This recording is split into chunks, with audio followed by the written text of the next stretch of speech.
The morning it all began felt like any other morning in my quiet little routine.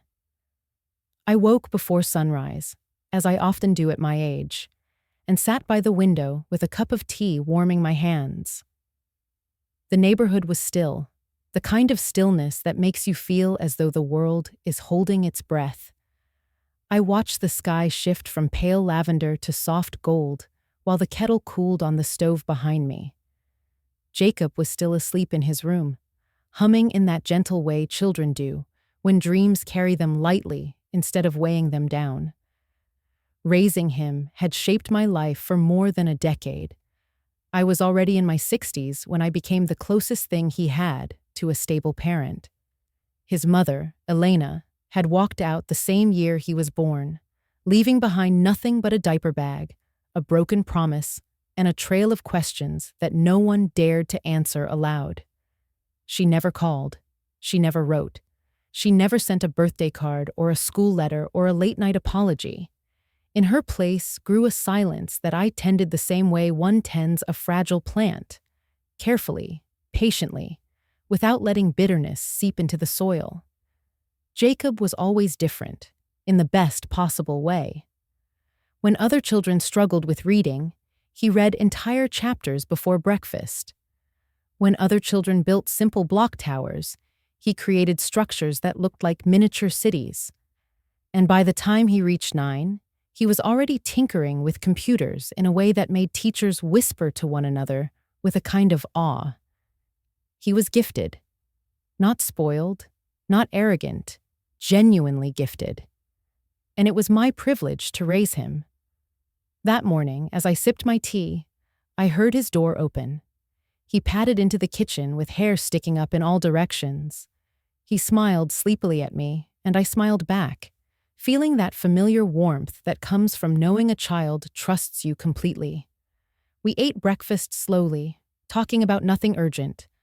A new school project, a neighbor's cat, a funny story he had read online. Just simple moments I never took for granted. Later, I was folding laundry in the living room when a car door slammed outside. The sound made me pause, not because it was loud, but because it was unfamiliar. People rarely visited without calling first. I walked to the window and saw a woman standing in the driveway, her posture stiff, her eyes scanning the house as if she were assessing it. There was something in the tilt of her chin that stirred a memory I didn't immediately want to claim. I stepped onto the porch carefully. She turned toward me slowly, and for the first time in 12 long years, I saw Elena. She was older, of course, sharper around the edges. Her clothes were crisp, as though she had dressed for a meeting rather than a family visit. Her eyes were cold in a way I had never seen before, and in her hand, she held a glossy envelope. She didn't hug me.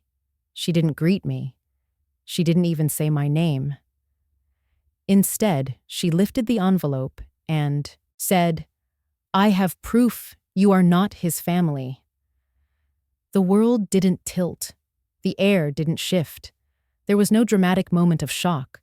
There was only a cold, heavy understanding that washed over me like a wave that had been gathering for years. "Jacob is my son," she continued, tapping the envelope with a perfectly manicured nail, "and the DNA test confirms it. I am taking him home." Her voice was flat, rehearsed, detached, as if she were reciting something agreed upon long before this moment. I should have shaken. I should have shouted. I should have cried. But I felt none of those things. Instead, a quietness settled in my chest, the kind of quietness that comes when you're too old to be frightened by sudden cruelty. My hands remained steady. My breath remained even.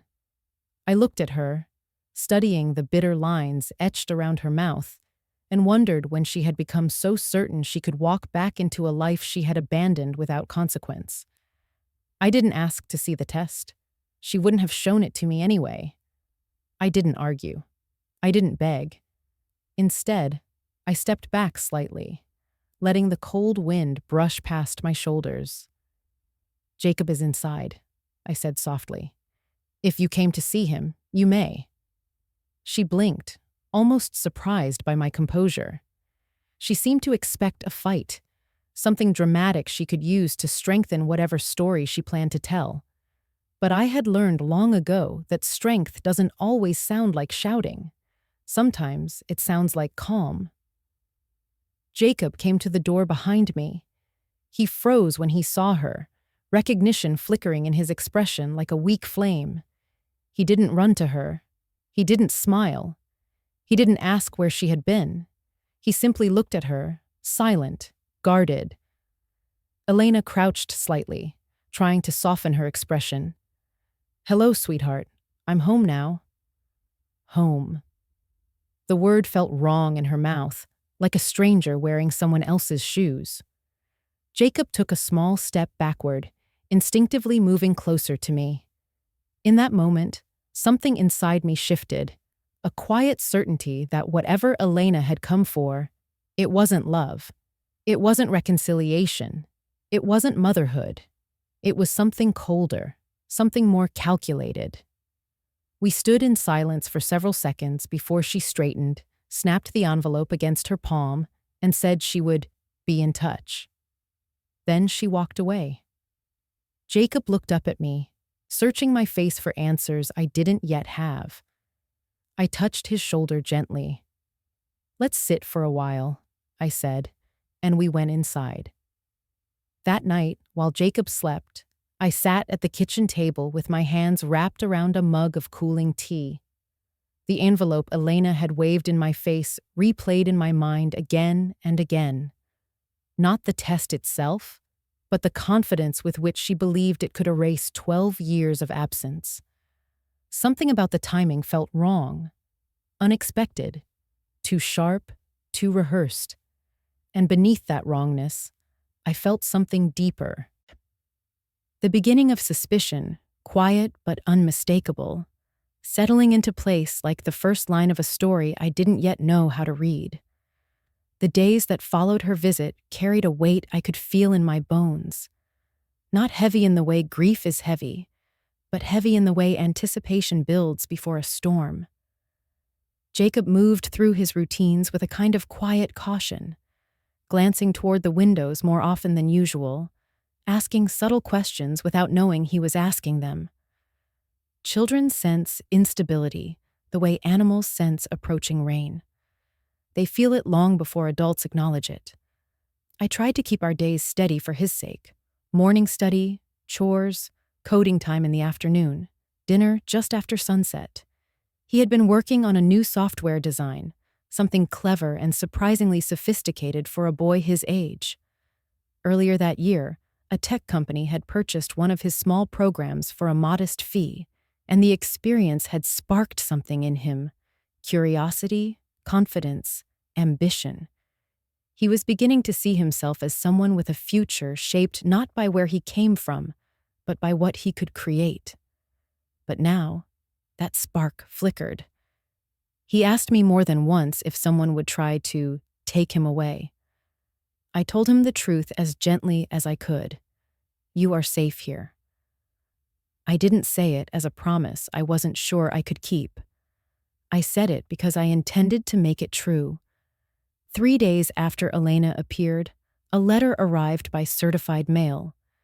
The envelope was thick and bore the unmistakable tone of something legal. I opened it slowly, careful not to tear the corners. Inside was a notice requesting immediate review of Jacob's guardianship, citing new genetic evidence establishing rightful parental authority. The phrasing struck me. Not emotional, not pleading. Clinical. Cold. As though written by someone who had never once held a crying child in their arms. I read the letter twice, then folded it neatly and placed it on the table. I felt no panic. Panic is a young person's reaction. At my age, panic has been replaced by something sturdier. Clarity. And clarity told me that Elena wasn't acting alone. She was too disorganized, too impulsive, too detached to pursue a legal action this polished. Someone had guided her. Someone had told her exactly what to say, what to request, and how to present herself. I didn't have proof yet, but proof wasn't far behind. It never is when the truth begins to surface. That evening, as I prepared dinner, my email notifications chimed. I wiped my hands and checked my phone. There was a message from the tech company that had purchased Jacob's earlier program. The subject line read, "Updated parental authorization request." My breath stilled. Inside, the message explained that they needed confirmation of legal guardianship before releasing further information about Jacob's work.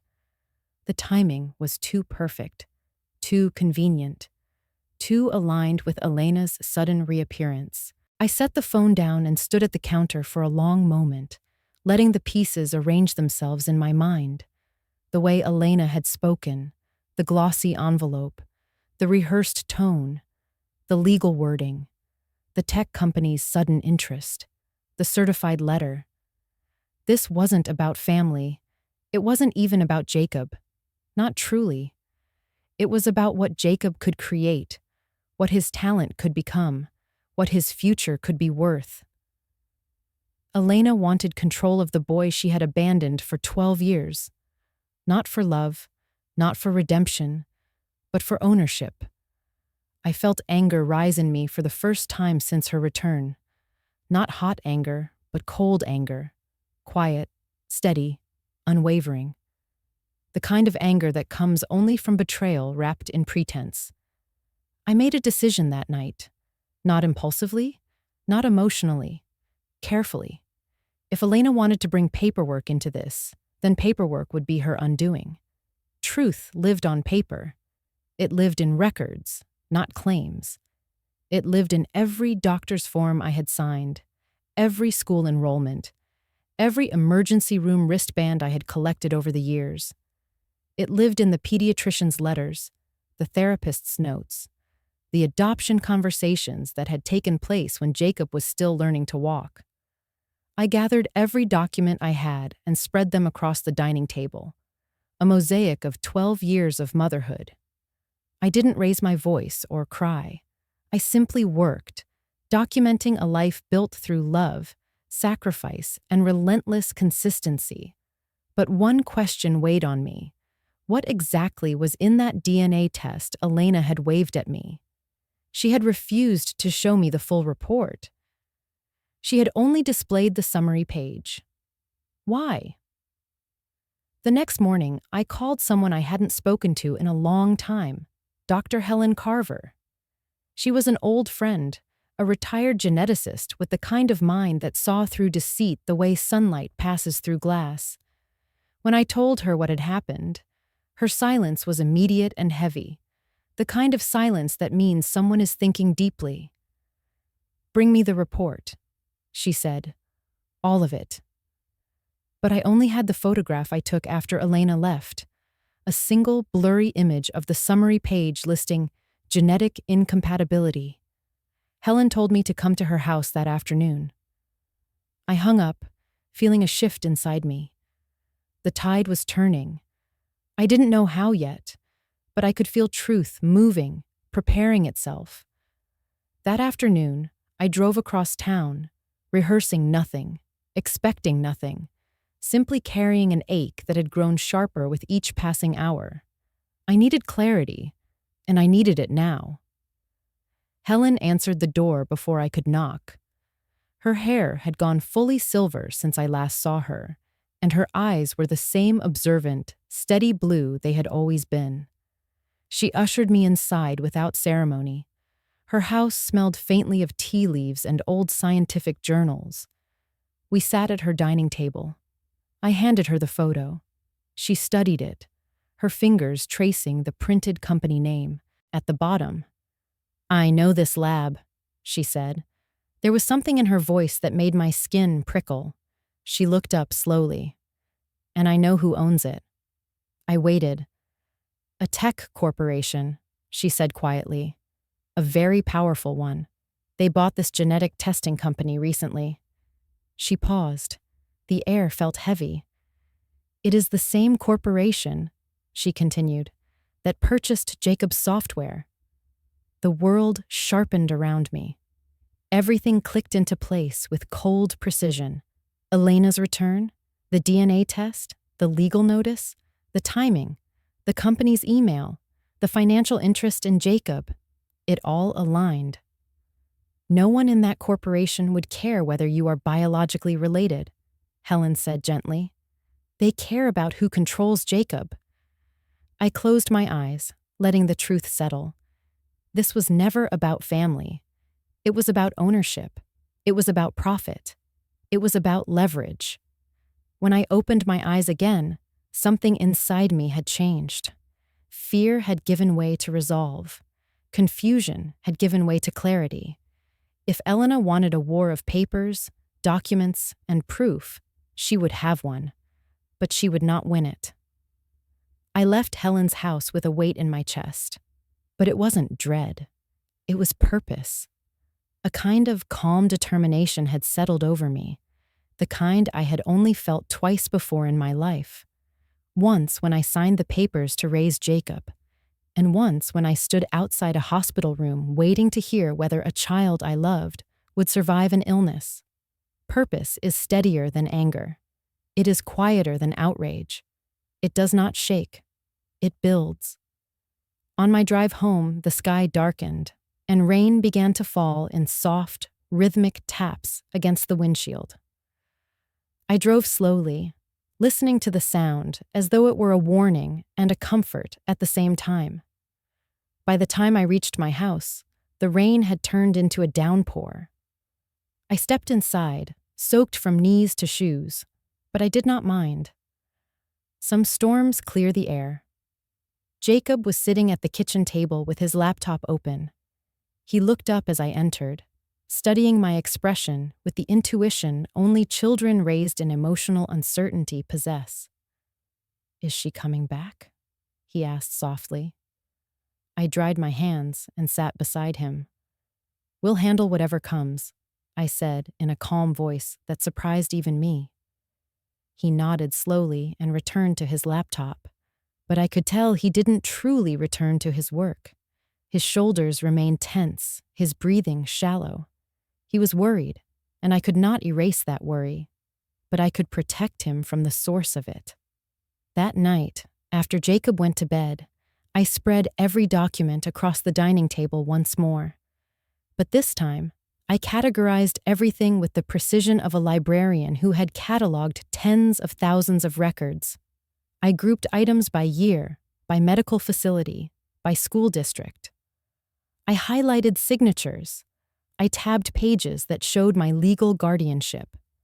I arranged the timeline of abandonment in clear, irrefutable order. I took photographs of everything, scanned copies, printed duplicates. I created 3 identical binders, one for myself, one for Helen, and one for a lawyer I had not yet contacted, but knew I eventually would. Then I wrote down every detail of Elena's visit, her appearance, her tone, her exact phrasing, her refusal to show the full test. When I finished, the documents covered the table like a soft archive of 12 years of motherhood. Not perfect, not glamorous, but full of the kind of daily devotion that forms real family. The next morning, Helen met me again. We prepared an independent genetic test using a reputable lab, one she trusted. We documented every step of the chain of custody, not because I doubted the result, but because evidence is strongest when handled by the right hands. Truth deserves formality. Meanwhile, Elena began calling. First every few days, then every day, then twice a day. Her tone shifted with each message. At first, she sounded confident, even triumphant, as though she already possessed everything she desired. Then her messages grew demanding, impatient.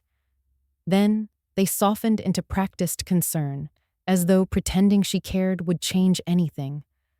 I saved each voicemail. I saved each text. Patterns reveal themselves when you stop reacting and simply observe. One message stood out. She said she had assurances that Jacob would be properly handled once custody shifted. Handled. The word chilled me. It was the vocabulary of someone who saw a talented child not as a person, but as an investment.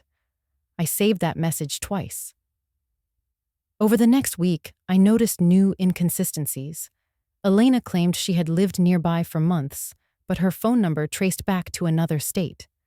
She insisted she took the DNA test voluntarily, but she slipped once and mentioned something about them needing results quickly. She referred to the tech company casually, too casually, as though someone had been coaching her. Every detail mattered. Every inconsistency mattered. Every slip of the tongue mattered. I wrote everything down. By the end of that week, my binder had grown heavy. It held not only documents, but truth. Layered truth. Unfiltered truth. The kind that doesn't bend even when pressed. One evening, I sat on the porch while Jacob worked inside. The sun was setting behind the trees, painting the sky in shades of rose and amber. I listened to the crickets, the distant hum of a lawnmower, the soft thud of Jacob's fingers on the keyboard. It was peaceful. It was ordinary. And I realized that ordinary moments were the very thing Elena could never understand. She wanted custody, not connection. Power, not presence. Control, not care. I looked down at my hands, wrinkled and steady. They had held Jacob through fevers, nightmares, scraped knees, and coding triumphs. They had held books, bath towels, groceries, and hope. And I knew then, with perfect clarity, that no lab chart could erase 12 years of motherhood. No corporation could redefine family. No abandoned child could be reclaimed by someone who never stayed. As the light faded, I whispered quietly to myself, not a promise, not a threat, but a truth. I will not let them take him.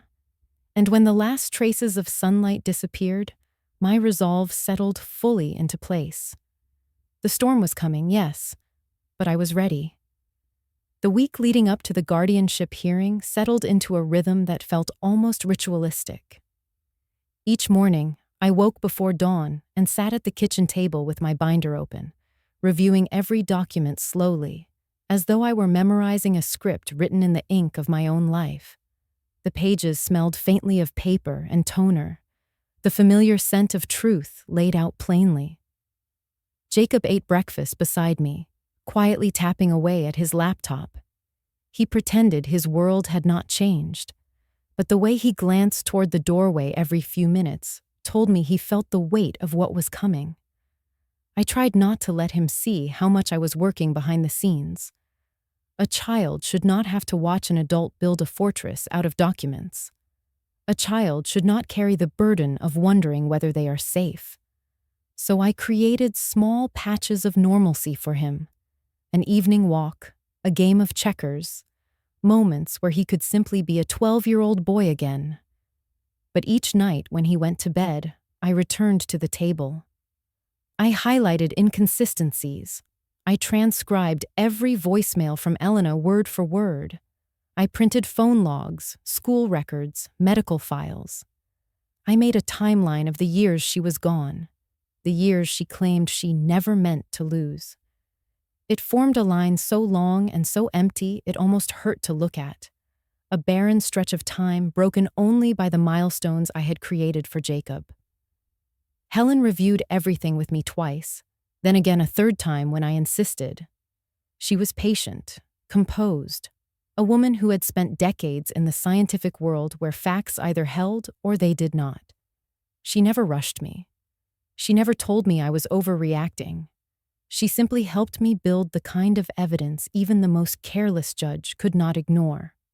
One afternoon, I drove to the lab to complete the independent test. The technician was a young woman with gentle eyes and steady hands. She explained each step with a courtesy that made me feel seen, not judged.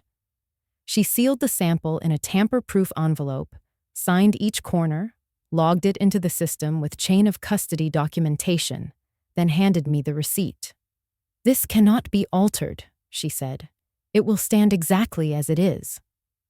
Her words felt like a small beam of light in an otherwise shadowed week. When I returned home, Jacob was sitting at the table, staring at a blank screen instead of coding.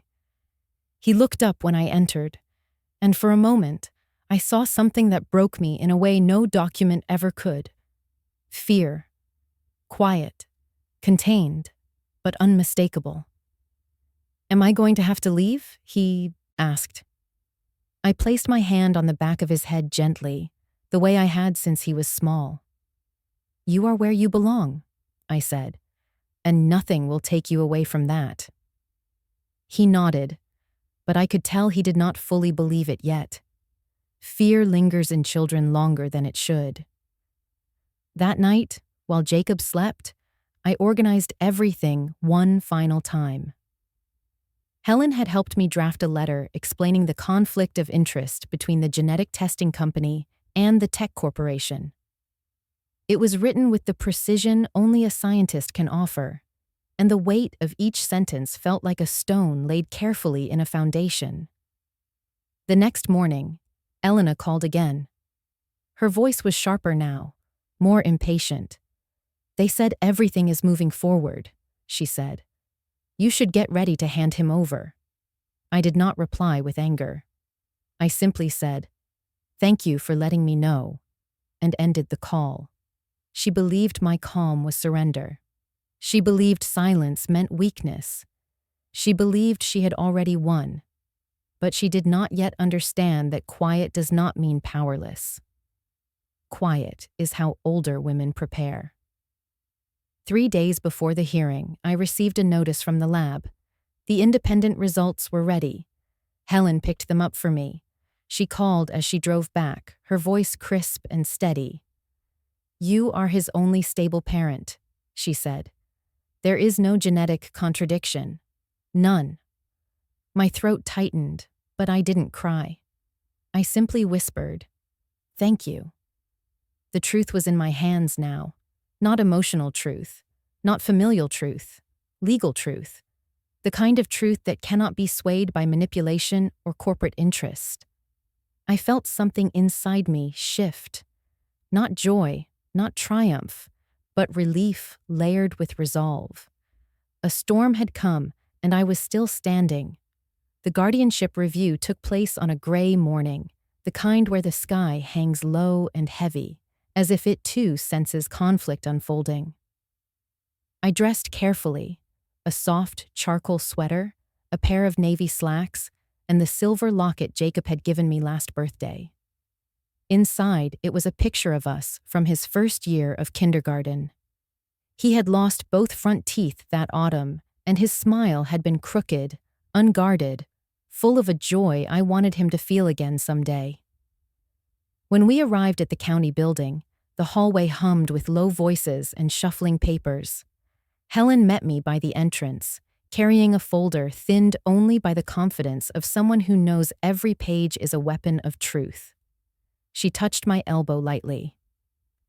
"You're ready," she murmured. I nodded. Elena was already inside the small hearing room. She sat with her back straight, her hair pulled tightly, her posture rigid with manufactured confidence. On the table before her sat the glossy DNA printout she had shown me that first day. She rested her hand on it as though it were sacred. She did not look at me when I entered, but I saw her shoulders stiffen. The judge entered shortly after, a woman in her late 50s with the calm aura of someone who has seen more family disputes than she could count. She offered no warm expression, no hint of sympathy. She simply opened her notebook and began. The process started with Elena. She introduced her claim with the certainty of someone reciting a practiced narrative. She spoke of the DNA test, of biological truth, of maternal rights, of correcting past mistakes. Her voice trembled only once, when she said she had returned because she missed her son. The tremble felt rehearsed. The judge listened without expression. When Elena finished, she slid the glossy printout forward. The judge studied it briefly, brow furrowing as she turned the pages. She noted aloud that the report lacked chain of custody details, lab identifiers, and verification signatures. Elena insisted they were implied. The judge did not respond. Then she turned to me. "Mrs. Price," she said, "you may proceed." I opened my binder slowly, not dramatically, not hurriedly, just steadily, like a woman unpacking a long, quiet truth. I started with a timeline, a clear, documented record of Elena's absence from Jacob's life. School forms, medical forms, emergency room notes, all signed by me. Letters from teachers, reports from counselors, copies of adoption inquiries made when Elena had vanished entirely. Each page told a story of presence versus absence. Then Helen stepped forward. She placed the independent genetic report before the judge. The pages were crisp, meticulously labeled, clearly logged. Every number was spelled out, every step documented. Beside that, she placed the acquisition records showing that the genetic testing company Elena used had been purchased by a tech corporation only weeks before Elena resurfaced. She explained, calmly and scientifically, how that created a conflict of interest, how genetic results could be manipulated by non-medical entities, how shortcuts could be taken, and how incomplete reports like Elena's were often used in custody manipulation cases. The judge listened intently, her pen moving across her notebook in slow, deliberate strokes. Elena grew restless. Her breathing quickened. Her fingers tapped the table. Finally, she burst out, "This is ridiculous. They would never fake something like this." Helen didn't respond. She simply lowered her eyes to the table, the way scientists do when the facts are too strong to argue with. The judge held up the two reports side by side. Even without expertise, the differences were clear. Formatting, terminology, authenticity markers, chain of custody lines. One report looked like a real scientific document. The other looked like a glossy brochure printed for convenience. The judge set them down gently. "Mrs. Ford," she said, her voice calm, "this test is invalid." Elena inhaled sharply. The judge continued, "There is no evidence you completed a verified DNA procedure. There is no documentation connecting you to this child during the years in question. There is overwhelming evidence Mrs. Price has raised him solely, fully, and legally since infancy." The room grew silent, except for the soft ticking of the clock above the doorway. Then the judge concluded, her voice steady, "Custody remains with Mrs. Price. Case closed." Elena's face crumpled, not with guilt, not with regret, but with the frustration of someone who had expected an easy victory. She gathered her papers hurriedly, her movements sharp and uneven. She did not look at me. She did not look at Jacob. She walked out quickly, as though escaping the truth she had attempted to rewrite. Jacob reached for my hand under the table. His grip was small, warm, and trembling. We stood. Helen placed a hand on my shoulder. The judge nodded to me with the faintest hint of respect.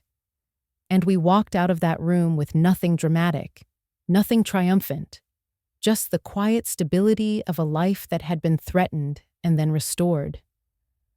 The days after the hearing felt different from the days before it. Not lighter exactly, but steadier, clearer. The storm had passed, and we were standing in the calm that follows. The kind of calm where the world feels newly washed, the air sharp with possibility. Jacob returned to his routines easily, slipping back into his coding projects as though the interruption had been nothing more than a gust of wind rattling the windows. But I could tell he carried the memory of the uncertainty. Children tuck fear into small corners of their hearts, where it whispers long after danger is gone. I did what I could to soothe those corners. I cooked his favorite meals, sat beside him while he worked, played music in the house again. Slowly, The tension faded from his shoulders. One afternoon, I took him to the lake. The water was still, reflecting the sky in soft blues and muted grays. We sat on a weathered bench, our feet brushing the grass. He skipped stones while I watched the ripples widen across the surface. "Why did she want me?" he asked finally. I took a slow breath. He deserved the truth, but not the bitterness. "She did not want you," I said gently. "She wanted what you could give her." He nodded, staring at the water. I saw the understanding settle in him, mature and quiet. Some truths arrive early in life. Some truths shape who we become. That evening, while Jacob worked on a new software idea, I contacted an attorney referred by Helen, a specialist in digital rights. I wanted every line of Jacob's early contract reviewed, rewritten, and protected. His talent would not be used as leverage against him again. The attorney reassured me with firm, clear language. She explained how we could secure his rights, strengthen his protections, and ensure that any future offers were funneled through me until he reached adulthood. Her composure made me feel something I hadn't felt in a long time: safe. Throughout the following weeks, Elena did not return. She didn't call. She didn't send messages. It was as though she had evaporated, leaving behind only the faint echo of her attempt. I wondered if she felt shame. I wondered if she felt regret. I wondered if she ever truly understood the damage she had caused. But I learned long ago that wondering about someone who has already shown their intentions is a waste of spirit. So I let the wondering go. Instead, I focused on the life I had rebuilt. On Jacob's laughter returning to its natural rhythm. On the soft clattering of keyboard keys when he coded. On the smell of cinnamon rolls baking on Sunday morning. On the ordinary, beautiful rituals that define real family. One late afternoon, as the sun dipped low, I sat on the porch watching the world fade into shades of amber and rose. Jacob was inside, humming while he typed. A gentle breeze brushed my face, cool and familiar. The kind of breeze that reminds you that storms can pass without destroying everything in their path. I closed my eyes, thinking of the journey we had just survived. The lies, the manipulation, the corporate greed, the false test, the cold return of a woman who had forfeited motherhood long ago. And then I thought of what truly mattered: a child's trust, a grandparent's devotion, and the truth that had carried us through every dark moment. Family is not decided by blood alone. Family is written in the years someone stays. As the sky darkened, I whispered the words that had been forming inside me since this began. Truth does not bend when someone tries to rewrite it. It waits for the one who lived it to speak. And in that soft, quiet evening, I felt peace settle into me fully. Not because the world was free of danger, but because I had proven to myself, and to those who mattered, that quiet strength is not weakness, it is legacy. And it will carry us forward.